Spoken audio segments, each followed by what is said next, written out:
Today, we're taking a deep dive into maybe an unexpected side of profound personal transformation. You often hear awakening talked about purely in terms of truth, freedom, radical love, that kind of thing. Right, the highlights reel. Exactly. But if you're actually on this path, well, you might recognize the reality that our sources have really brought to light. For many, many seekers, the experience is profoundly disorienting. It's isolating and often deeply lonely. It's a challenge you don't often see covered in the glossy self-help books, but it seems almost universal for people going through it. Absolutely. So we're unpacking this whole concept of loneliness during awakening. And our goal here isn't just to describe it, but maybe shift the perspective a bit. This feeling, this isolation, it's not necessarily a sign that your process is broken or that something's wrong with you. Not at all. Instead, we're looking at why this can be a natural, maybe even necessary stage, like a crucial shedding of old identities, old ways of relating to the world. Okay, let's unpack this then. What's really fascinating here is just how often this emotional experience pops up in the accounts we looked at. Yeah. It's not some rare side effect. It feels more like part of the standard curriculum, you could say. Right. People consistently report feeling profoundly misunderstood by family, by friends, and maybe most critically, by that internal part of themselves that kind of expected this whole journey to just feel universally positive and uplifting. Yeah, that mismatch between expectation and reality. Exactly. And the information we reviewed really highlights how relationships that maybe once provided absolute comfort, absolute security, now they might feel strained, difficult, maybe even impossible to maintain in the old way. So it describes this profound inner shift, absolutely, but one that creates immense friction with the external life you've carefully built.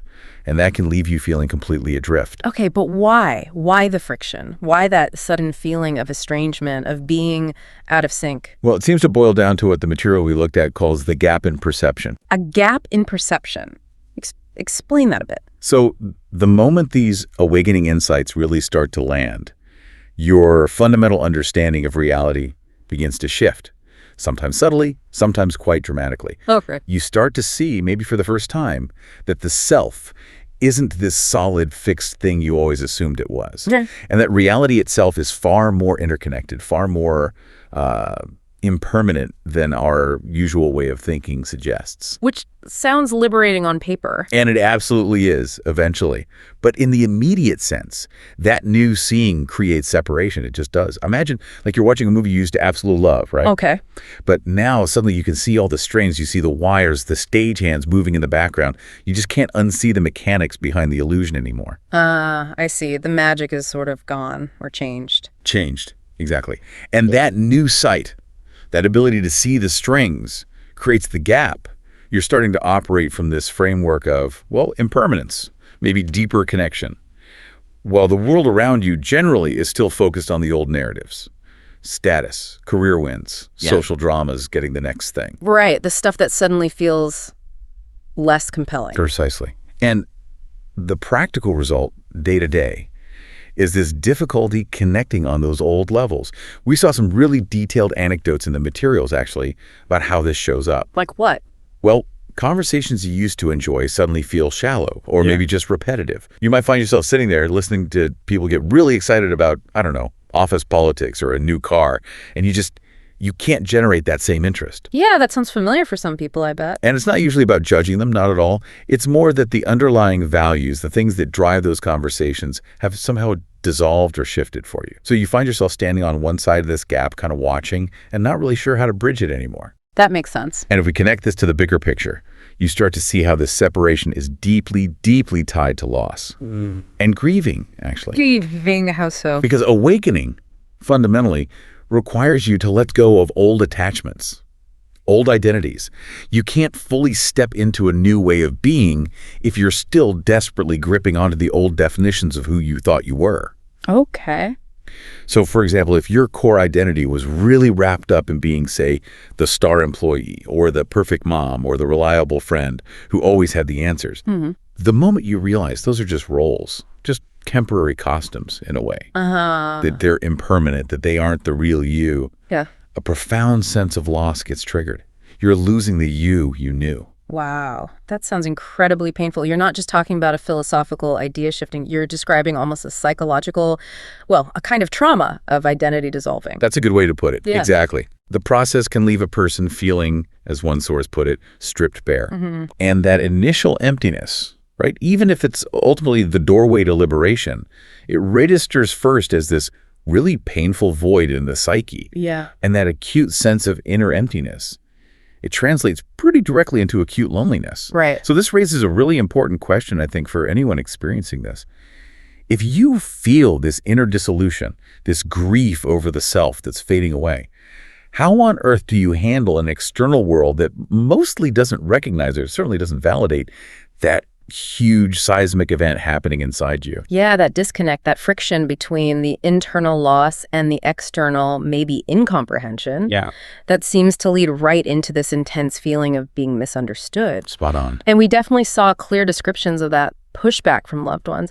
You know, friends and family, often with the best intentions, they might genuinely worry. They see you changing, maybe changing too much. Losing yourself, they might say. Exactly. Or they might fear you're losing the core of who they thought you were. Or maybe worse, they just dismiss your moments of insight, your clarity, even your bliss as, well, weird, irrational, maybe just hopelessly idealistic, Right. getting carried away. Right. And just think about how hard it is to share these kinds of experiences anyway. Yeah. I mean, you've just had this profound moment where maybe the world felt utterly unified or all fear just dissolved for a second. Yeah. And then you try to put that into everyday words. It's almost impossible to verbalize adequately. True. So when you do try, when you make yourself vulnerable and share that fragile truth, and it's met with just blank stares, maybe confusion, or that polite but very palpable skepticism, Oh, yeah. That hurts. it doesn't just isolate you in that moment. It actually teaches you to maybe silence yourself next time. That feeling of being fundamentally incomprehensible is profoundly isolating in itself. And we shouldn't forget the internal confusion either, right? Because when you start realizing the self is changeable, is not fixed, the mind, which really craves certainty, it can kind of panic. That confusion over who am I now? Especially if the shifts feel sudden or dramatic, it just amplifies that desire for external support and understanding, which, ironically, you're finding less and less of. Which brings us neatly to the sort of psychological mechanism behind this. Ego death. Now, that's a big term, maybe a bit dramatic. Yeah, it sounds intense. It can be. But in simple terms, you can think of the ego as the sort of manager of your sense of self. It's built on all your habits, your attachments, the stories you tell yourself about who you are, where you fit in, what's safe, what's not. Okay, the manager, I like that. Yeah. And loneliness, in this specific context of awakening, is the feeling of that manager losing its grip, losing control. When those familiar mental structures, the habits, the attachments, the stories start to dissolve. Right. The mind and the nervous system can register this as a really severe threat, like being suddenly cut off from everything known and safe. So the loneliness isn't just about lacking company then. It's more about the collapse of the shared social rulebook, the internal structures that used to give you stability. Precisely. When the old reference points disappear, when the script of your life suddenly feels irrelevant or gone, the mind interprets that lack of structure, that lack of the familiar, as profound abandonment, even if you're surrounded by people. Wow. Yeah. The ego, it thrives on control and belonging within known parameters. So this deep loneliness can surface almost like a withdrawal symptom, maybe. A sign that the old self, the ego structure, is fighting tooth and nail to maintain its form, while the deeper truth is dissolving it from within. Okay, this is heavy stuff, but here's where the perspective gets really interesting, I thought. Because the research we looked at, it introduces a more nuanced view. It says this loneliness isn't just static, it's not one fixed state. It actually shifts and changes as the awakening process deepens. Right, it's not a flat line. No. And they cite insights, particularly from certain Buddhist perspectives, framing this loneliness as a dynamic process, almost tied to stages of realization. It doesn't just get progressively better or worse, necessarily. Yeah, that was fascinating. What really stands out is the description of that initial stage. Sometimes it's called stream entry in that tradition.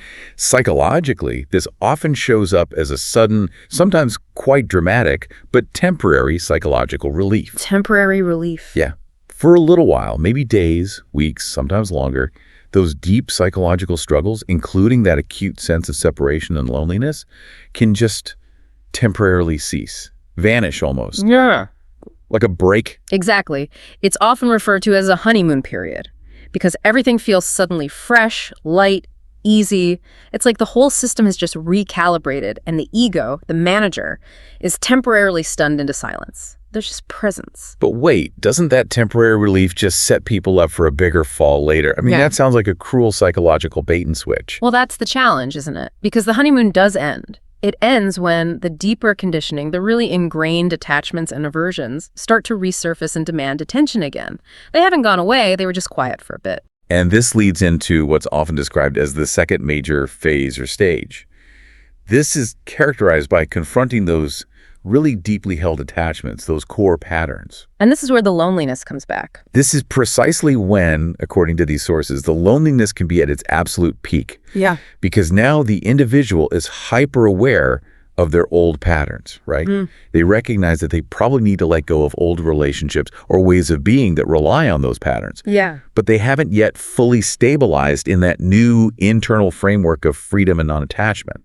So they genuinely feel like they have nothing left to hold on to, not the old self, not the old relationships in the same way, and the new self isn't solid yet. Yeah. They feel profoundly adrift. Wow. That sounds like a true spiritual rock bottom, when the old world is sort of gone, but the new world hasn't fully formed yet. That's a very good description. Yeah. It is often the deepest, most disorienting point of the transition. But the crucial thing is, the journey continues beyond that. We see this described in later stages of development. There's a profound transformation that occurs. The moment arrives when the seeker finally gains enough inner space, enough awareness, to witness the loneliness itself with compassion. So it shifts from I am lonely to I'm witnessing the arising of the feeling of loneliness. It moves from being an overwhelming identity to being an objective experience passing through awareness. That's a huge shift. It's massive. And over time, as that fundamental attachment to the old separated sense of self continues to weaken, that acute feeling of being isolated, cut off, it begins to naturally fade. It's not forced, it just dissolves. And what replaces it? It's replaced by this growing recognition of radical interconnectedness. You move from that feeling of pure isolation to a felt sense of profound unity, of belonging to everything. Okay, so if someone listening is maybe navigating that really agonizing second stage right now, where the loneliness is peaking and the world feels confusing and maybe even hostile, what's the practical advice? How do you navigate that with some compassion? Good question. First, and maybe most fundamentally, the advice seems to be about validation. Self-validation. Recognize that this feeling, however painful, is actually evidence that you are successfully transforming. Right. It's not a bug. It's a feature of the process. Exactly. Feeling lonely in this context means you are actively shedding those old parts of the self, the dependencies you maybe didn't even know you had. It means you're moving forward, not stuck or going backward. Building right on that, a key action is mindful awareness. Instead of instinctively fighting the feeling, trying to distract yourself, or getting lost in stories about it, practice just noticing it. How? Notice exactly how the loneliness feels in your body. Is it a pressure? A hollow feeling in the chest? What thoughts come tagged along with it? Just observe without judgment. Okay. This simple process helps to soften the mind's resistance to the feeling. And it's often the resistance that makes the feeling feel so solid and overwhelming. Simply observing it creates space, allows it to be there, and prevents the emotion from completely defining your entire experience of reality. That makes sense. Now, let's talk connection strategy, because the materials offered a really crucial, maybe counterintuitive detail about sharing this stuff. We often feel this pull, right, to share our intense inner world with the people closest to us, seeking understanding. It's natural to want that. Yeah. But the warning was pretty clear. Sharing these specific awakening experiences, the insights, the shifts, the weirdness, with people who simply do not have the framework to understand, well, it can actually backfire. It can increase your sense of loneliness. Oh. Because when your deep vulnerability, your fragile new truth, is met with confusion, dismissal, or even just polite incomprehension, it just reaffirms that feeling of, wow, I really am alone in this. Nobody gets it. Ouch. Okay, so what's the alternative? Just keep it all bottled up. No, not necessarily. The strategy proposed is more nuanced, sort of twofold. The first approach, especially for engaging with loved ones who don't get it, is radical acceptance. Acceptance of them or the situation. Both, really. Be with them, love them, but practice simply being present without needing them to understand or validate your specific inner process. Just accept them exactly where they are and accept that they may not grasp your internal shifts. Let go of the need for them to mirror your experience. Okay, that takes pressure off. And the second part? The second, and maybe the most vital strategy for managing the loneliness, is to actively seek connection within supportive communities. Find like-minded seekers. Find teachers, mentors, groups online or offline where these kinds of experiences are understood and normalized. Find your tribe, basically. Exactly, because in those spaces, when you share something that felt utterly bizarre or isolating, and someone else says, oh yeah, I know exactly what you mean, or that's totally normal for this stage. Yeah. It drastically reduces that crushing sense that you're walking some uncharted, solitary, maybe even crazy path all by yourself. It validates and contains the experience. That feels hugely important. Okay, let's shift the perspective one last time. Because despite the pain, the sources were also clear about the incredible gift hidden within this period of isolation. It's not just suffering. No. Though it's painful, this loneliness is described as creating almost the perfect conditions for deep inner work. Why? Because it strips away all the usual distractions. Nowhere left to hide. Exactly. It forces you to face yourself, maybe for the first time, without the usual props and buffers. And it systematically, sometimes brutally, breaks down your dependence on external validation. Which is huge. Huge. Whether that validation came from a relationship, a career title, social status, whatever it was you were leaning on for your sense of worth, loneliness makes you find, or forces you to find, an inner source of strength, wisdom, and okayness that's actually permanent, that isn't dependent on outside circumstances. And looking back, people often say those loneliest periods were paradoxically the most transformative. They were the times when the ego's illusions got most effectively stripped away. And that stripping away ultimately deepens compassion. Not just for others who suffer, but for your own self that's struggling through such a dramatic, disorienting change. So ultimately, this journey isn't really about ending up alone. It's about moving through the sharp edge of perceived isolation to find a much deeper, more authentic sense of belonging. Beautifully put. The loneliness of the separate mind gives way to the inherent joy of interconnectedness, a profound belonging to life itself, not just to a specific group or person. It's not about withdrawing from connection. Not at all. It's about refining it.